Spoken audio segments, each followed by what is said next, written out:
தேவனுக்கே மகிமை உண்டாவதாக. இன்றைக்கு நாம் தியானிக்கப் போகிற செய்தியின் தலைப்பு, உறவுகள் முக்கியம். நம்முடைய உறவுகள் முக்கியம் என்று நாம் இன்றைக்கு தியானிக்கப் போகிறோம். நமக்கு உறவுகள் எவ்வளவு முக்கியமானது என்று நாம் தியானிக்கப் போகிறோம். அது மட்டுமல்ல, தேவனோடு கூடிய உறவும் நமக்கு முக்கியமானது என்பதை குறித்தும் நாம் இன்றைக்கு தியானித்து சில காரியங்களை ஆண்டவர் நம்மோடு இடைப்படுவாராக. ஆமேன். இப்பொழுதும் வசனம் ஆதியாகமம் 2ஆம் அதிகாரம் 18ஆம் வசனம். மனிதன் தனிமையாய் இருப்பது நல்லதல்ல, ஏற்ற துணையை அவனுக்கு உண்டாக்குவோம் என்றார் ஆண்டவர். மனிதன் தனிமையாய் இருப்பது நல்லதல்ல என்று தான் ஆண்டவர் குடும்பத்தையும் உறவுகளையும் உண்டாக்கினார். ஆனால் ஆதாமும் ஏவாளும் அதன்படி நடக்கவில்லை. முதல் தலைமுறையிலேயே சண்டையும் பிரிவினையும் கொலையுமாய் இருந்தது என்று பார்க்கிறோம்.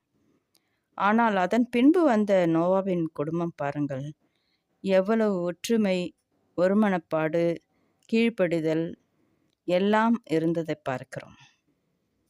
நோவாவின் குடும்பம்.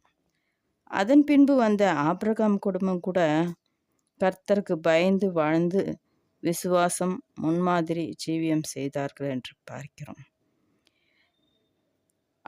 அதன் பின்பு வந்ததான ஈசாக்கு குடும்பம் கூட பார்த்தால், பிள்ளைகளை குறித்த தரிசனம், யாக்கோப்பை மாமன் வீட்டுக்கு அனுப்பி அங்குள்ள பெண்ணை மணக்கும்படி செய்கிறார்கள். ஆண்டவருடைய தரிசனம் நிறைவேறினது என்று பார்க்கிறோம். அடுத்து பார்த்தோமானால் யாக்கோப்பு குடும்பம். யாக்கோப்பு குடும்பம் எப்போதுமே ஒற்றுமையாகத்தான் இருந்திருக்கிறது. யோசேப்பை இழந்த பின்னும் கூட அவர்கள் ஒற்றுமையாக தான் இருந்தார்கள் என்று நாம் பார்க்க முடிகிறது. அடுத்தது நம்ம பார்த்தோம்னா யோசேப்பின் குடும்பம். யோசேப்பின் குடும்பத்தை பாருங்களேன், பழைய உறவினை புதுப்பித்தது. அவர்கள் கோசேன் நாட்டில் எல்லோரும் ஒன்றாய் இருந்தார்கள் என்று கூட பார்க்க முடிகிறது. அடுத்து மோசேயின் குடும்பம் கூட பாருங்க, மோசே தன் மாமனுடைய ஆலோசனையின்படி நடந்து இஸ்ரவேலரை வழி நடத்தினார் என்று கூட பார்க்கிறோம். யோசுவா கூட பாருங்க, நானும் என் வீட்டாருமோ என்றால் கர்த்தரையே சேவிப்போம் என்ற உறுதியோடு இருந்திருக்கிறார்கள் உறவுகளோடு. காலேப் கூட பாருங்க, மகளுக்கு சொத்துரிமை கொடுத்தார் என்று பார்க்கிறோம். உறவு முக்கியம் என்று மகளுக்கு சொத்துரிமையை கொடுத்திருக்கிறார் அந்த நாட்களிலே. அதே போல் யோபு கூட தன் மகன்களுக்கு நடுவிலே தன் மகள்களுக்கு சுதந்திரம் கொடுத்து வைத்திருந்தார் என்று பார்க்கிறோம். எல்கானா கூட பாருங்களேன், பெனினாலுக்கு பிள்ளை இல்லாமல் இருந்தது. பிள்ளைகள் இருந்தார்கள், ஆனால் அன்னாளுக்கோ பிள்ளை இல்லை. பெனினாலுக்கு பிள்ளை இருந்தது, அன்னாளுக்கு பிள்ளை இல்லை. அந்த வேதனை தெரியாதபடிக்கு அன்னாளுக்கு 2 மடங்கு பங்கு கொடுத்து தனது பாசத்தை வெளிப்படுத்தினார் என்று பார்க்கிறோம். உறவு முக்கியமானது என்று அவர் தனது பாசத்தை வெளிப்படுத்தியிருக்கிறார். ரூத்து கூட நம்ம பார்த்தோம்னா, ரூத்து தன் கணவனை இழந்த போதும் தன் மாமியாகிய நகோமியை விட்டு போகவில்லை என்று பார்க்கிறோம். இப்படி சொல்லிக்கொண்டே போகலாம் பைபிளில். ஆதாம் ஏவாள் தான் சரியாக பிள்ளைகளை வளர்க்கவில்லையே தவிர, ஆனால் அடுத்தடுத்து வந்த சந்ததிகள் கர்த்தருக்கு பயந்து உறவுகள் எவ்வளோ முக்கியம் என்று அவர்கள் தங்கள் உறவுகளோடு கூட தேவனை மகிமைப்படுத்தி வாழ்ந்ததை நாம் பார்க்கிறோம். தரிசனங்கள் நிறைவேற்றிருக்கிறாங்க, ஆண்டவருக்கு பிரியமாய் பிள்ளைகளையும் வளர்த்திருக்கிறாங்க என்று நாம் பார்க்கிறோம். அப்படி உறவுகள் மிகவும் முக்கியமானதாக இருக்கிறது. ஆண்டவராகிய இயேசு கிறிஸ்து கூட பார்த்தோம்னா, மரிக்கும் நேரம், அந்த நேரத்தில் கூட தன்னுடைய அம்மாவை நினைத்து கவலைப்பட்டு சீஷனாகிய யோவானிடம் ஒப்படைக்கிறார் என்று பார்க்கிறோம். இப்படிப்பட்ட உறவுகள் மிகவும் முக்கியமானது தான் நமக்கு. இப்படிப்பட்ட உறவுகள் நமக்கு மிகவும் முக்கியமானதாக தான் இருக்கிறது. நாம் வாழும் இந்த நாட்களிலே கணவன் மனைவி உறவு, பிள்ளைகளுடைய உறவு, சகோதர சகோதரிகளோட உறவு, மாமன் மாமியுடைய உறவு, சித்தப்பா சித்தியுடைய உறவு, அப்புறம் நிறைய உறவுகள் இருக்கிறது. இப்படி நம்ம உலகத்திலே பல உறவுகள் நமக்கு தேவையானதாக தான் இருக்கிறது. ஆனாலும் அதற்கு மேலாக நமக்கு ஒரு உறவு வேண்டும். நமக்கு ஒரு உறவு வேண்டும். அது என்ன உறவு? அது நமக்கும் ஆண்டவருக்கும் உள்ள உறவு. அந்த உறவு தான் மிக மிக மிக முக்கியமானதாக இருக்கிறது. உன்னத பாட்டு 7ஆம் அதிகாரம் 10ஆம் வசனத்தில் பார்க்கிறோம். சூலமித்தி சொல்கிறாள், நான் என் நேசருடையவள், அவர் பிரியம் என் மேல் இருக்கிறது என்று சொல்கிறாள். சூலமித்தி எவ்வளோ அழகாக சொல்கிறாள் பாருங்க. நான் என் நேசருடையவள், அவர் பிரியம் என் மேல் இருக்கிறது. இது போல நம்முடைய வீட்டில் மனைவி சொல்ல முடியுமா? கணவனிடத்தில் எனக்கு நேசம் இருக்கிறது என்று. உன்னதப்பாட்டு 8:5 கூட பார்க்கிறோம். தன் நேசர் மேல் சாய்ந்து கொண்டு வனாந்தரத்திலிருந்து வருகிற இவள் யார் என்று எழுதப்பட்டுள்ளது. தன் நேசர் மேலே சாய்ந்து கொண்டு வனாந்தரத்திலிருந்து வருகிற இவள் யார்? வனாந்திரம் என்றால் எல்லோருக்கும் தெரியும். வனாந்திரம் என்றது ஒரு ஒரு ஒரு வருத்தமான ஒரு இடம் என்று நாம் பைபிளில் நிறைய இடத்துல நம்ம தியானிக்கிறோம். அந்த இடத்துல பலவிதமான சோதனைகளை குறிக்கிறது தான் அந்த வனாந்திர வாழ்க்கை. அந்த வனாந்திரத்தில் தன் நேசர் மேல் சாய்ந்து கொண்டு, அங்கே யாருமே இல்லை, தன் நேசர் தான் இருக்கிறார். அவர் மார்பிலே சாய்ந்து கொண்டு, அவர் மேல் சாய்ந்து கொண்டு வருகிறாளாம் சூலமித்தி. அந்த இடத்துல அவளுக்கு யாரும் இல்லாவிட்டாலும் நேசர் இருக்கிறாரே என்ற ஒரு நம்பிக்கை, ஒரு சந்தோஷம், மன ஆறுதல். இந்த அனுபவம் நம்ம எல்லோருக்கும் வேணும். இதை தான் இங்கே எழுதப்பட்டிருக்கிறது. வனாந்தரமாக இருந்தாலும் வயல்வெளியாக இருந்தாலும் நம்முடைய நேசர் மேல் சார்ந்து கொள்ள வேண்டும். அந்த அனுபவம் நமக்கு எல்லோருக்கும் வேணும். நம்ம கேட்டு தேவனிடத்தில் பெற்றுக்கொள்ளணும். யோவான் 13ஆம் அதிகாரம் 23ஆம் வசனத்தில் பாருங்களேன். இயேசுவின் சீஷரில் ஒருவன், இயேசுவுக்கு அன்பாய் இருந்த ஒருவன் இயேசுவின் மார்பிலே சாய்ந்து கொண்டிருந்தான் என்று பார்க்கிறோம்.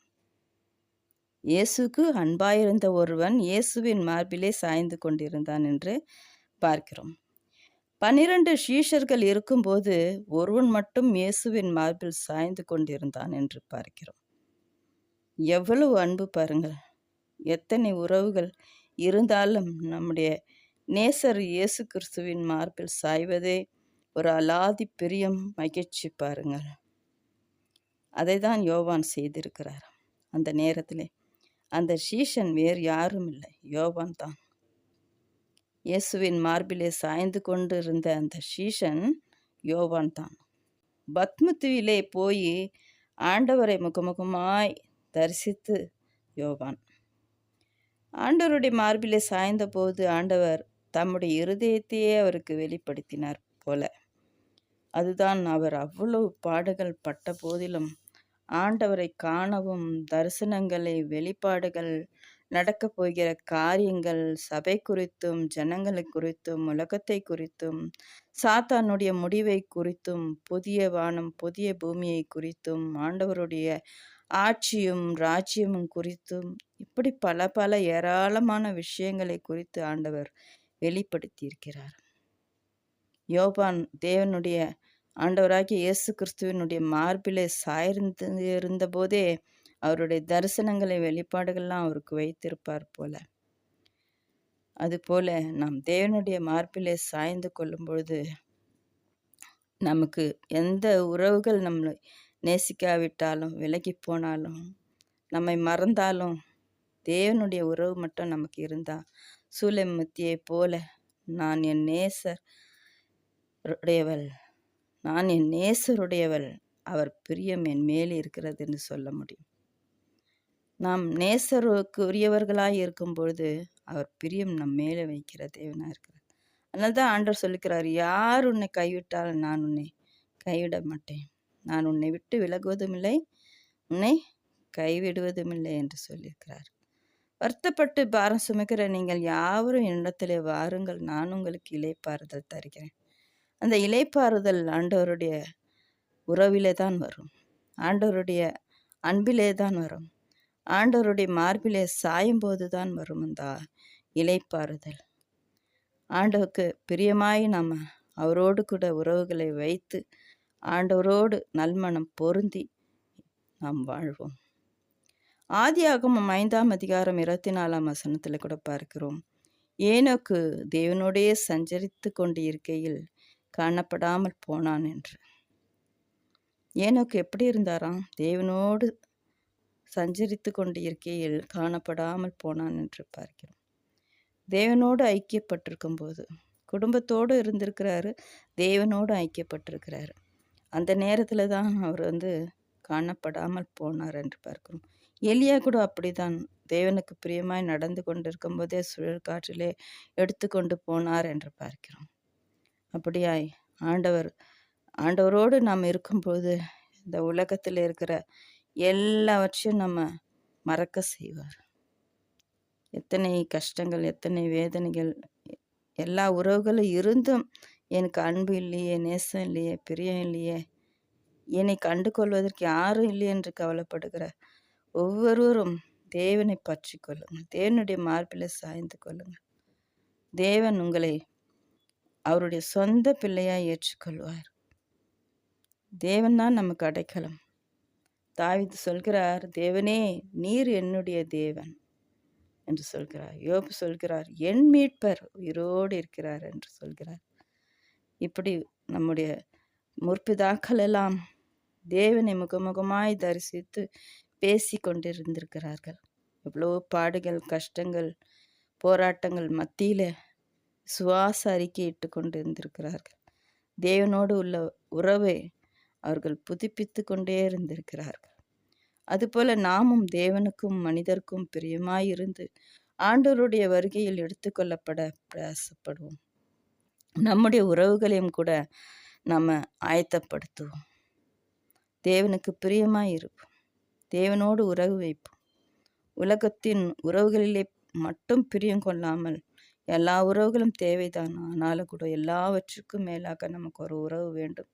அது என்ன உறவு? ஆண்டவரோடு உள்ள உறவு. அதுதான் மிக மிக மிக முக்கியமானதாக இருக்கிறது. தேவ சாயலில் மாறணும், தேவனுக்கு பிரியமாக இருக்கணும், தேவனோடு நம்ம தேவனுடைய சத்தத்தை கேட்கிறவர்களாக இருக்க வேண்டும். அப்படி நாம் இருந்து தேவ நாமத்தை மகிமைப்படுத்தி வாழ்வோம். ஆண்டவர் தாமே இந்த வார்த்தைகளை உங்கள் யாவருக்கும் ஆசீர்வாதமாய் மாற்றி தருவாராக. இந்த வார்த்தைகள் உங்களுக்கு ஆசீர்வாதமாய் இருந்தால் அநேகருக்கு ஷேர் பண்ணும்படியாக கேட்டுக்கொள்கிறேன். தேவனுக்கே மகிமை உண்டாவதாக. ஆமேன். அல்லேலூயா.